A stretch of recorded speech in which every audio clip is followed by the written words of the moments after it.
Elmwood Manor stood at the far edge of the town of Ashbourne, silent and untouched by time. For more than a century, it had watched generations pass, holding stories no one dared to tell out loud. Locals avoided the road after sunset, whispering about lights that appeared without reason and shadows that moved behind closed curtains. In October of 2018, Emma and Daniel Reynolds arrived at the manor with nothing but hope and curiosity.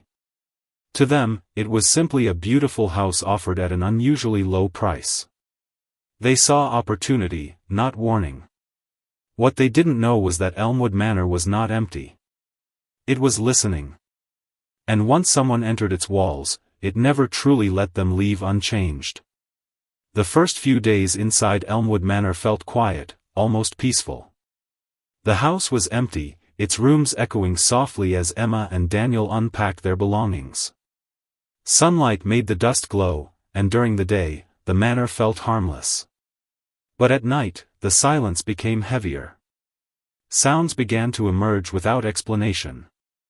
Soft footsteps echoed through the hallways when no one was walking. Doors that had been closed were found slightly open by morning. Emma dismissed it as an old house settling. Daniel searched for logical explanations. Still, something felt off. The manor seemed aware of their presence, reacting in subtle ways. These were small moments, easy to ignore, but together, they formed the first cracks in a reality they trusted. Emma experienced the first truly unsettling moment late one night. She woke suddenly, convinced someone was breathing beside her bed. The sound was slow, deliberate, and close. When she opened her eyes, the room was empty. Daniel was asleep in another room. The door was locked. Yet the air felt cold, heavy, unnatural. The next morning, Emma began recording everything. Audio devices, written notes, timestamps. She needed proof, not for the world, but for herself. When she reviewed the recordings, she heard faint whispers beneath the silence. Words she couldn't clearly understand.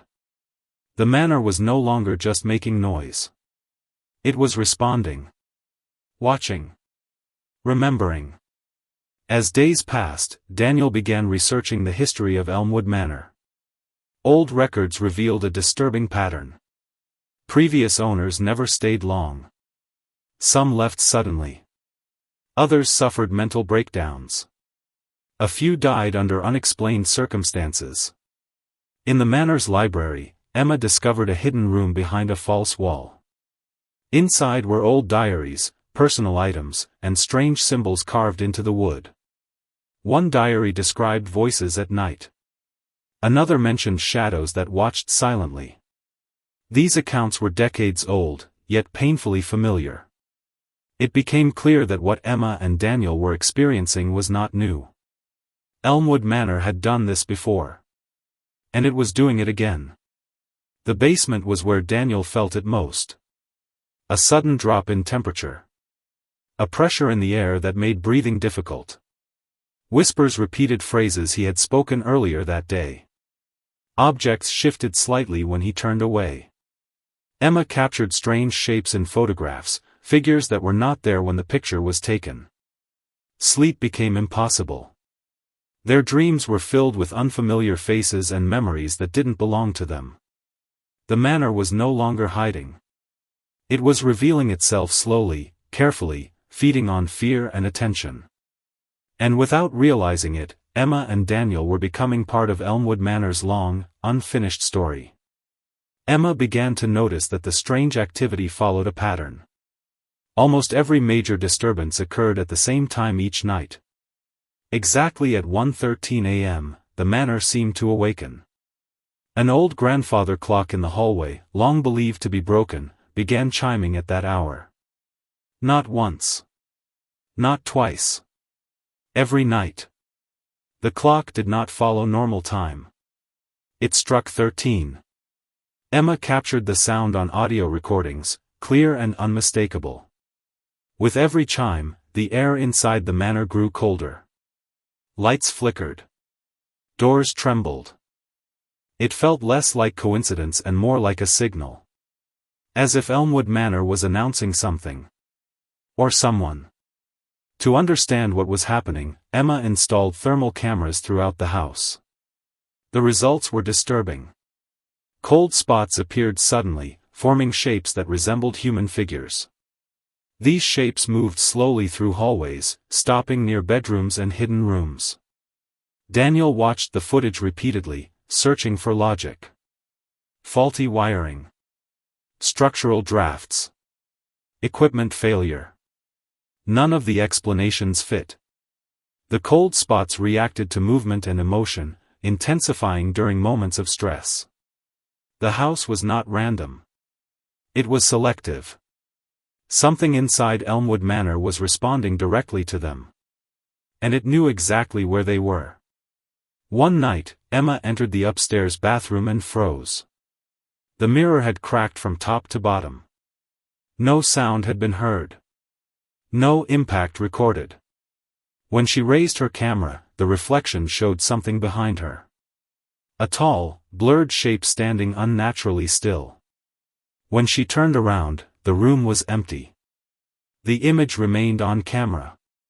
This was the first visual evidence that could not be dismissed. Investigators later confirmed the image had not been altered. Elmwood Manor had crossed a line. It was no longer hiding in sound or temperature. It was showing itself. Daniel's research uncovered a chilling pattern. Newspaper articles from the early 1900s described sudden deaths connected to Elmwood Manor. A caretaker found lifeless in the hallway. A woman who vanished without a trace. Families who abandoned the house after reporting strange behavior. Each case ended quietly. No suspects. No answers. The town moved on. But the house remained. Every story shared the same detail. The victims had all reported hearing whispers before their lives unraveled. Elmwood Manor did not just observe. It endured. Waiting for the next chapter to begin. As disturbances grew more violent, authorities were contacted. Police documented broken doors, shattered glass, and unexplained temperature drops. While skeptical of paranormal explanations, they could not ignore the evidence. Locks were damaged from the inside. Furniture had moved without drag marks. Audio recordings captured voices when no one was present. Official reports labeled the events as unexplained. Emma and Daniel were advised to leave immediately. But leaving felt impossible. The manor had embedded itself into their lives, their thoughts, their sleep. Elmwood Manor was no longer just a place. It was an influence. Emma and Daniel decided to explore the attic, a place long forgotten. Dust hung thick in the air, and old trunks lined the walls. As they moved cautiously, shadows seemed to stretch and twist in corners. Daniel found a small box filled with letters and photographs dating back decades. The images were of previous occupants, their faces familiar yet distorted in a way that seemed impossible. The whispers returned, faint but insistent. "You are not alone, you cannot leave." Emma recorded everything, capturing sounds that seemed to respond directly to their movements. Elmwood Manor was no longer subtle. It was communicating, guiding them toward revelations hidden for generations. The letters and diaries contained accounts eerily similar to their own experiences. Former residents had described footsteps when no one was walking, voices in empty rooms, and a chilling sense of being watched.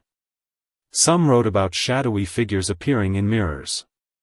Others spoke of a clock that chimed at impossible hours. Daniel read aloud one entry, "The house remembers. It knows our fears." Emma felt a shiver down her spine. The manor's history was not simply tragic, it was interactive. Every story, every word, connected to the present. The couple realized they were walking through the footsteps of everyone who had ever lived here, bound together by Elmwood Manor's enduring presence. As they walked down a long hallway, portraits of long-deceased residents hung on the walls. In the dim light, the eyes seemed to move, following them with quiet accusation. Emma felt a weight pressing on her chest, a sense of history pressing into the present. The house was alive with memory, replaying moments of fear, grief, and tension. Every corridor, every room, seemed designed to reflect human emotion back at its inhabitants. The couple began to understand that Elmwood Manor was not just haunted, it was reactive. It fed on attention, fear, and memory, growing stronger with each acknowledgement of its presence. Outside, the manor seemed to pulse with energy of its own. Lights flickered in empty windows. Shadows moved across the fog-laden grounds as if patrolling unseen pathways. Emma and Daniel watched from the safety of their study, realizing that even the exterior reflected the house's mood. The air was dense, almost physical, and their instruments picked up unusual electromagnetic readings. Elmwood Manor's influence extended beyond walls and floors. It reached into the land surrounding it, marking its territory, ensuring its presence was felt. Every step they had taken inside was mirrored outside, a constant reminder: the house was aware, and it was watching. Inside the dining room, Emma noticed that dishes had shifted since the last evening. The chandelier above flickered violently, though no wind moved through the sealed windows. Whispers, almost melodic, floated through the room. "You cannot leave, the watchers know." Emma's recorder picked up the faintest echoes, while Daniel felt chills racing down his spine. Elmwood Manor's subtlety was gone. It no longer hid in shadows or small disturbances. It demanded attention, asserting itself in every detail, proving that no corner of the house was untouched by its presence. The couple realized they were participants in a narrative that had begun long before they arrived. As the couple descended into the cellar, a heavy, almost tangible chill filled the air. Every step echoed unnaturally, as if the house itself were marking their presence. Dusty shelves lined with forgotten belongings created strange patterns of shadow. Daniel noticed faint etchings on the stone walls, symbols that seemed to vibrate with energy. The whispers intensified, forming almost coherent phrases, repeating words they had spoken days earlier. Emma recorded the sounds, capturing faint footsteps moving independently of their own. The cold pressed against their skin, and every instinct screamed to leave, yet curiosity anchored them. They realized the cellar was a focal point, a place where the manor's presence was strongest. Past and present converged here. Faces from photographs, voices from diaries, and the couple's own fears all seemed to merge. Elmwood Manor was not only alive, it remembered, it responded, and it was drawing them deeper into its intricate, haunting narrative. Emma turned toward the faint glow, noticing a figure standing at the far end of the cellar. It was blurred, indistinct, yet unmistakably humanoid. Her heart pounded, yet she raised the camera, recording every detail. Daniel's voice trembled as he whispered, "It knows we see it." The air shifted, carrying whispers in rhythm with their breathing, repeating fragmented sentences. "You are part of the story, cannot leave." The figure remained just out of focus, moving subtly as if guiding them. Each step they took seemed to awaken deeper responses from the house. The floorboards creaked with no weight upon them. Shadows moved in corners of rooms where none should exist. Elmwood Manor was communicating through environment, through sound, and through light. The couple realized they were entwined in something far beyond ordinary fear, a living history, a reactive consciousness that stretched across generations, waiting patiently for witnesses willing to step inside. Returning to the upstairs bedroom, Emma felt the house's presence stronger than ever. The bed was unmade, though they had not touched it. A faint mist rolled across the floor, curling around furniture and seeping into corners.